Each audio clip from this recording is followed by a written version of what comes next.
What is this fresh hell?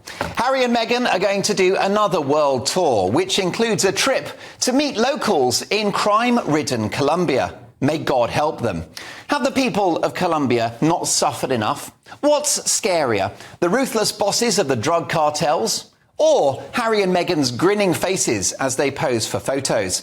Give me the man with gold teeth and tattoos all day long. And whether we like it or not, to a great extent, Harry and Meghan still represent the United Kingdom. A financial crash and 4 prime ministers in 2 years isn't nearly as embarrassing for this country as this ungodly pair carting themselves around the world on our behalf like a posh Thelma and Louise. Of course, if they relinquished their titles, it would be a private trip. But I can think of a few million reasons why they've decided to remain Duke and Duchess of Sussex.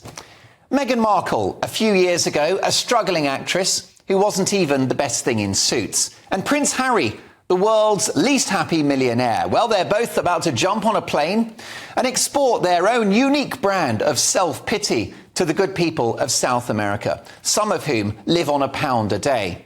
But I'm sure they'd spare £1 or two to stop the flight. This is a couple who request privacy while doing TV interviews, podcasts and books about their innermost lives. They preach about global warming whilst darting around the world in a private jet. And their double standards reached a new high this week, with the news that whilst Harry is unwilling to bring his family to the UK for safety reasons, they will fly to Colombia, which has one of the highest murder rates in the world. One positive about the Colombia trip is that old Harry, as a former self-confessed drug user, will be able to connect with a couple of his old suppliers. I'm sure Mr. Big would welcome a royal visit. But who is Harry to march around Colombia, boring locals to tears about net zero, phone hacking, and his terrible life rattling around a 16-bathroom Californian mansion?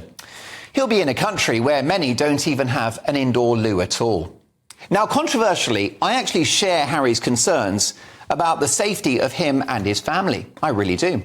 I think that he, Meghan and the kids should have top-level armed royal protection wherever they go. For me, their safety is money no object. I would pay more taxes to protect them. Why? Because whilst Harry has left the family and given up his royal duties, it was not his decision to be born the son of the king. And look what happened to Donald Trump just a few weeks ago. But the Sussexes can't have it both ways. They say they face danger in the UK, but they've just come back from Nigeria, which is about as safe as a road trip with Stevie Wonder. And now they're off to dangerous South America. Well, this couple have been heading south for a while now. Why don't they do us all a favour, jump on a plane and this time make it a one-way ticket?